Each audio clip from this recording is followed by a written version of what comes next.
we've already been talking already, just hanging out a little bit. Two former athletes. I need y'all to welcome to the New York Post studios a global icon, a New York City icon, Stephon Marbury. What's going on, my man? I'm here, London. I'm here. Well, you here in not your city, Ted. as you told me not earlier. Ted, not Ted. Not Ted, not Ted. But we elevating in that. Absolutely, man. I guess, back in the city, back in your city, cold. How's you feeling, being back? Knicks on the run. You got everything going on. WellBall, just all your businesses, your entrepreneur. Just what's it been like being back in the city? First, the Knicks. We got to pay homage because they just now did something that historically people will speak and talk about forever. The cup is inside of basketball. It's another way in how guys are playing at the beginning of the year. And us winning this cup is showing that the new coach, the idea of keeping our team the way how our team is, we can literally see a picture moving forward. I got to push back on you a little bit when you say people are going to talk about it forever. Because the Milwaukee Bucks won it last year, got knocked out in the first round. No one's talking about them at all unless it's the Giannis trade. Unless it's the Giannis trade. This here is New York. And I don't need to tell you that. You know New York. But that's is still the not, NBA Cup they're that going big to talk of a about deal it. here? It's going to always be historical because it's brand new. And this is the third time, right? So being that we got a team that gets the opportunity and us showing new direction in which way we're going for people to see the new growth in the New York Knicks, the new decisions that are being made. It's showing that we're moving in the right direction. And moving in the right direction, that doesn't necessarily mean that you're always going to win. Okay, yeah. But you could be moving in the wrong direction and then you still win. But we know what we're doing. We know that we're right in the space to be able to position ourselves to be a team that could be talked about playing in the finals at the end of the year. So our Knicks beat writer for the Post, Steph Bondi, reported that the Knicks are not going to hang that banner up, the NBA Cup banner. If it was your Knicks, y'all won the NBA Cup, would you want that banner hung high in Madison Square Garden? I'm not a fan of the banner, so it's actually a joke to say we want our banner up too. Like LeBron and them, when they first hung their banner up, it was a real ceremony. I mean, I think that it's cool. It's an achievement. It's an accolade that, a team who have not won in over 52 years, we can say that we have an accomplishment in us achieving something in a short interim. It's a short-term goal. Yeah. So we can look at something in a way and say, okay, we achieved something in a short interim. How are we going to build on it? Which is what I said this morning. Yes, I'm looking for the chip, to have a feeling in which no one on earth can tell me how good I could feel after we win, because you said we couldn't. And I think these are the steps. This is what we want to work towards. So you want the chip, the real chip. Mm-hmm. The real chip. You got the NBA Cup. So that's a milestone checked off. We can agree with that. It's a tournament inside this season. It means something, but that's not the focus. And you're talking about progressing forward, moving forward. Yeah. Mike Brown, is he the right coach that's going to move this team forward with what they've already done so far? I think we're showing signs of a team with all of what these guys have learned from playing under Tibbs. They played in a defensive structure. Okay, and them playing in a defensive structure where everything is predicated on defense, it's about they established themselves as a team who, as a team, know how to get on the court and play defense. So they incorporated something and they got something in which they can use now with a coach who is an offensive juggernaut. Okay. And he understands how to win on the defensive end because he's been where he was able to watch. It's easy to be an assistant coach and make a decision after the play. But as a head coach, you're making decisions in the moment of what's actually happening. So Mike Brown was able to experience that, see that, evaluate, win, feel it, enjoy it, celebrate, all of that. And then now he comes to New York where he's ready for that because he's already been in the atmosphere of it. So winning the cup is great. It pushes momentum towards something super positive in the city. Okay. You go out anywhere, it's electric in New York right now. People don't even care that they're in traffic. They're jumping in the yellow cab like, I forgot, I'm in the yellow cab, I thought I called the Uber. Yeah. Like, why I do that? That's the meter. You already know what it is. You feel me? If you know, this is NY. Like, people who from here know what's up. So, you know, would I trade? No. I mean, I thought Tibbs was a phenomenal coach. I thought that what he brought to the team was invaluable as far as how we look at our team right now. You know what I'm saying? Mike Brown is fortunate that he inherited a team that understands team concept, right? They understand team building when we're not playing defense. You see the adjustment we made after we lost those 3 games, or however many games. We made it was a super quick adjustment. It wasn't hard. It was very easy to do. And because Mike is understanding and he's watching the film too, he can adjust as well. And we can see this is the result. So you take the defensive mindset and philosophies of Tibbs. Now you got the offensive mindset and philosophies of Mike Brown. They have a deeper bench in rotation this year. Is it safe to say that this is the deepest and maybe best New York Knicks team in recent years? I wouldn't necessarily say the best, deepest. I would say the most unique team. Okay, why is that? Because the game has changed. It's not the same game. The infrastructure of basketball is completely restructured. Just like COVID came and reset, that's what basketball is. You got big guys shooting from yonder. The alien, you don't know what he gonna do. He got to play on 23 minutes restriction because, you know, he still want to hoop, testing his whole life, putting it all on the line every time he step out there. Like, you're not the same. You're different. You're an alien for real. We understand. We get it. Like you told us, it's in your shoes. Nike did it. I believe you. You feel me? So now you got him handling, doing the sham, and then pulling the tray bomb. Like, it's a lot. You feel what I'm saying? And I when I look at it, and it's a little bit different. That's all I'm gonna say. So we take this team, and you see what this team is doing right now. It's safe to say they're gelling. They're playing some really great good basketball. football. So why does everybody want to blow it all up and trade for Giannis? This, I guess, New York sports media and some of the fans, they talk Giannis every single day. Come on, man. New York, that's what we do. We supposed to create So shadow. From a player standpoint, does it make sense to blow it up to go trade for Giannis or run with what you have now? For me going to the games and watching, I mean, maybe for TV, that's probably what y'all, I mean, I don't know. I got it. I get it. But I don't hear that. I don't hear what people speaking and talking about. Like, distractions are real. And, you know, when New York win, it just seemed like it's a lot more fun. Absolutely. And I'm not saying it just because I'm from NY. I'm not saying that. And not because I'm a Knicks fan and because I was a Knicks fan in my mother's stomach when I was born. I'm not saying it because of that. Like, this is a real thing. And people always want to distract when New York is playing well.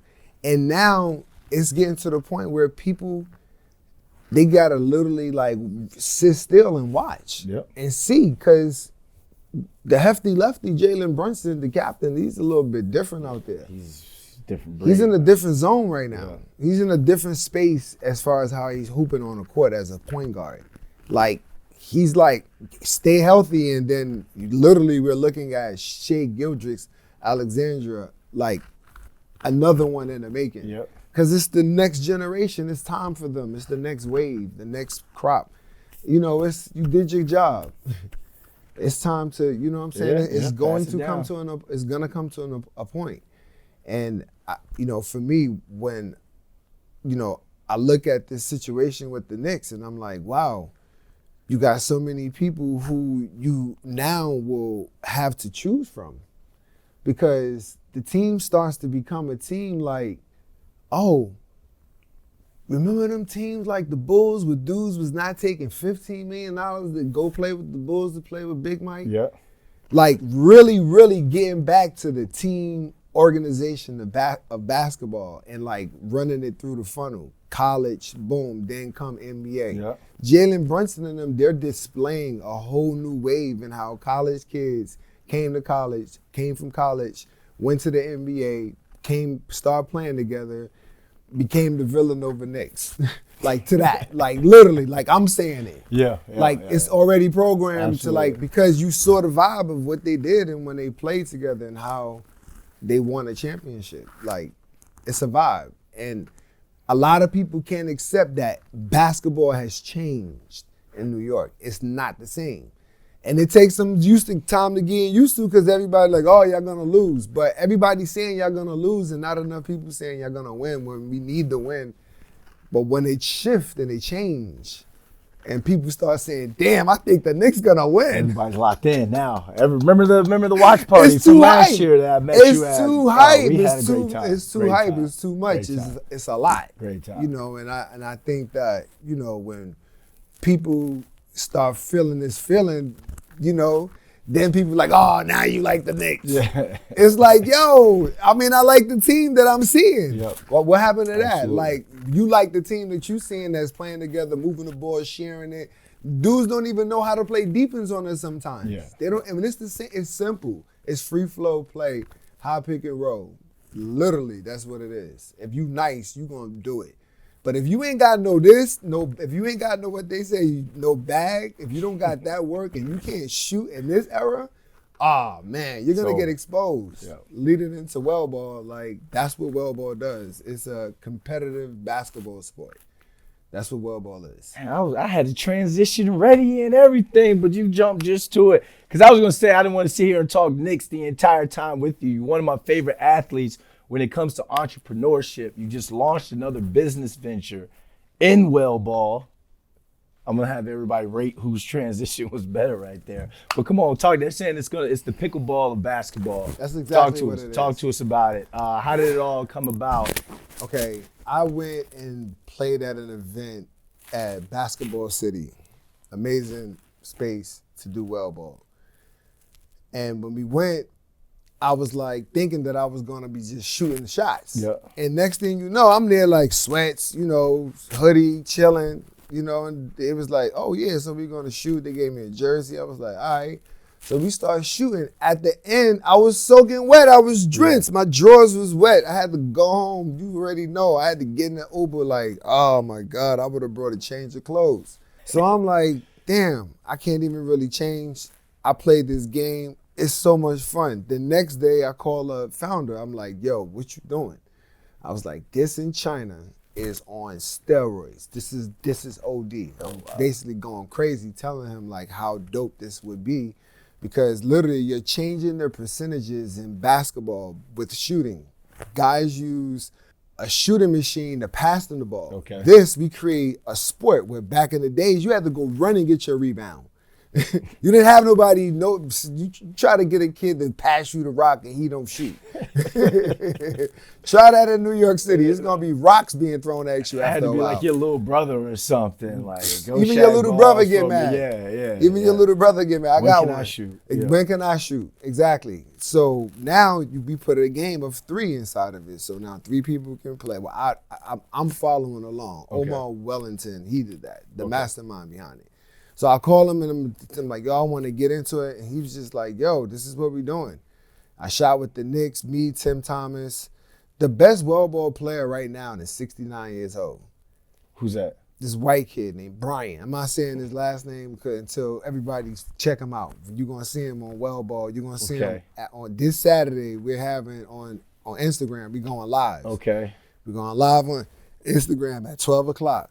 And we're going to start showing people the whole game about WellBall so they can see it. We got a billboard going up on 7th Avenue.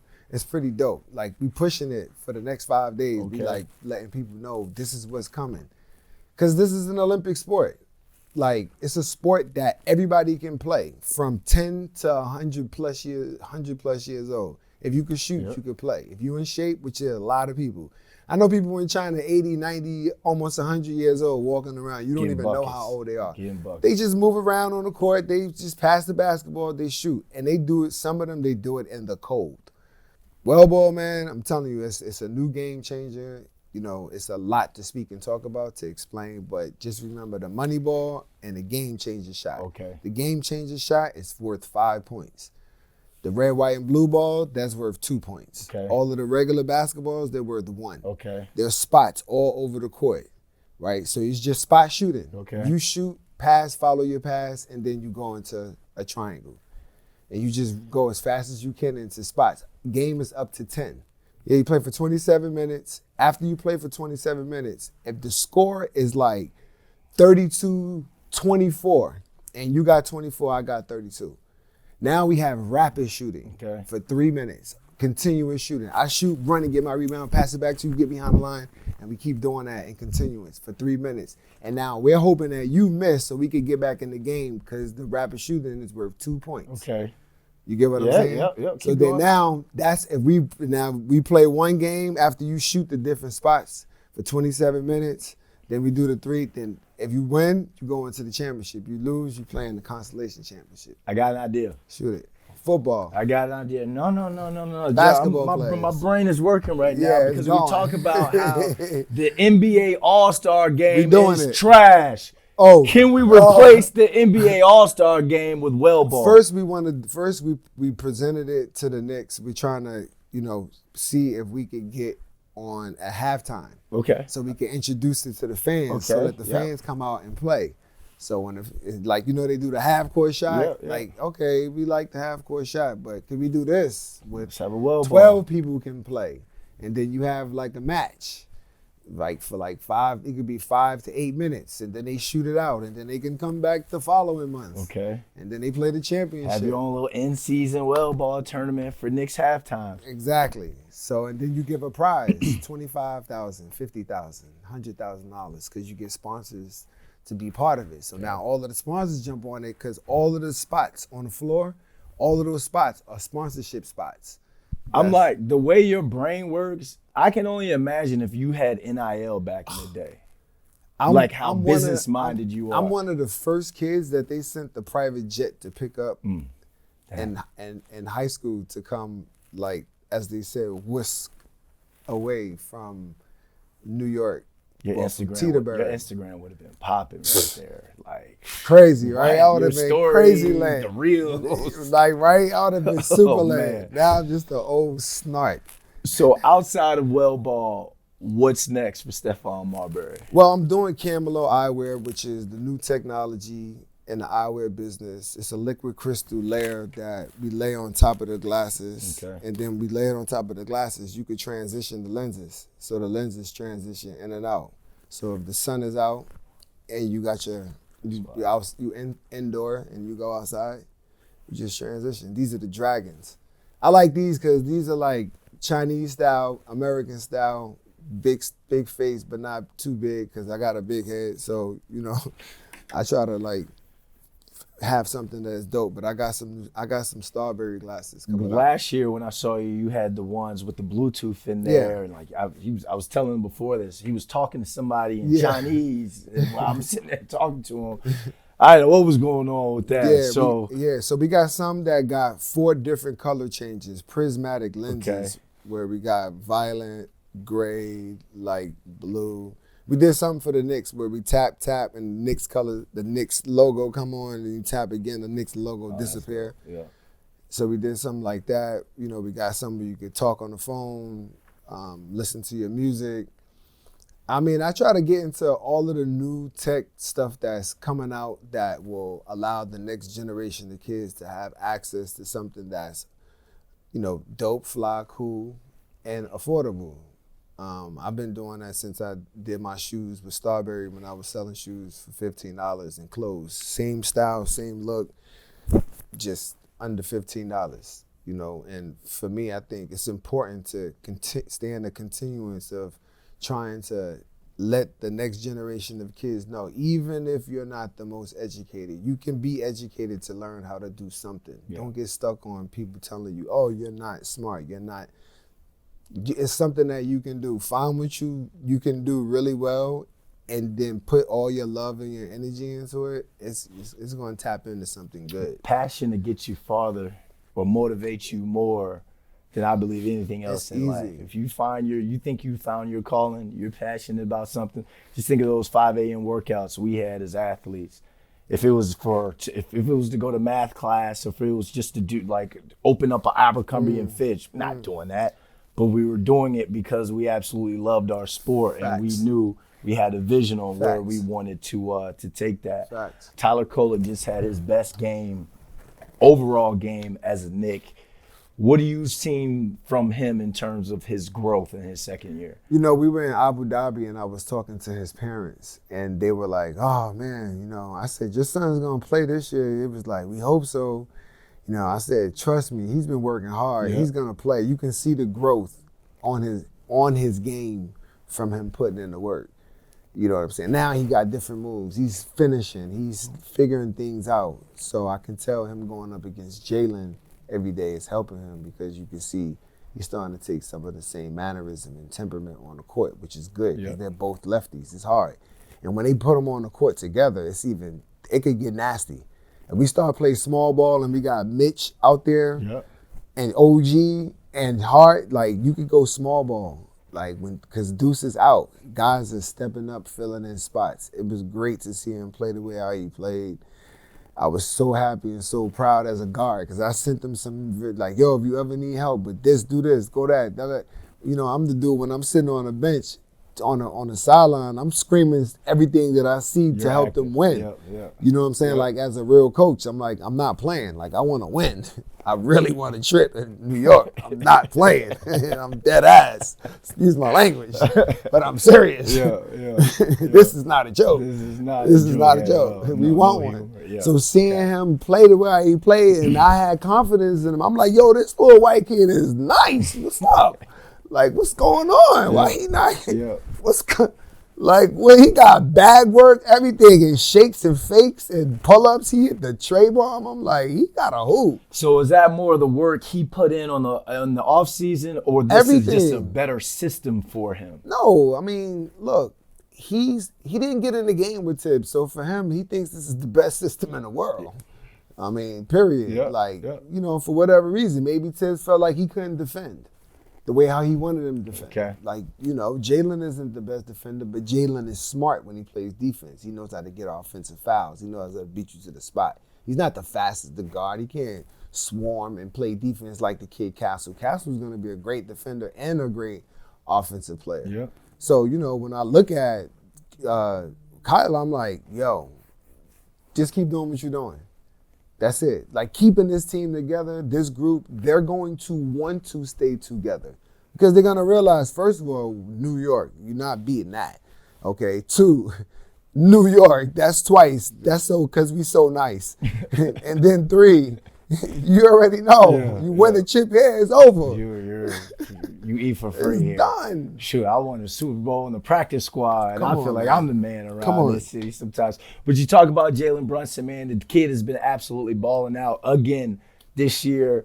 Has he made a case to where people should start looking at him and respecting him as a potential league MVP? Nobody respected Shea until they got to the point where they was getting ready to win a championship. After they did that with him, doing it how he did it, that sealed the deal. I'm just going to keep it like that. Look at all of the guys who won MVP. You never seen no guy win MVP and their team is in last place. So literally that's why they call it the race. Everybody's looking at the race. We watching the team. That's what Jalen is on. He's watching the team. He's watching exactly what is happening with the team because he knows if we win the chip, the MVP, we got statues. You think we thinking about MVPs? Come on, man. It's a whole nother ball game. They put one outside. Yeah. That's all I'm saying. Yeah. There might be 3 go up at the same time. Frazier, Pat, and Jay Brunson. Oh. Like that. If he run the chip. If. You know, we New Yorkers, that word if plays a very big role. It means a lot. It means a lot. If If he wins the chip. Right? Yeah. But some guys have won MVP without winning the championship. And I believe because he's from New York, he won't win MVP if he don't get it. And that's it. Period. So that's what it is. That's the pressure. That's what it is. It's up. Appreciate you hopping in, blessing the studio today, man, and keep killing the game, bro. Definitely. Absolutely keep killing the game, man. We definitely got our eye on you and how far you can take this thing, man. So appreciate you, bro. Thank you. Appreciate it.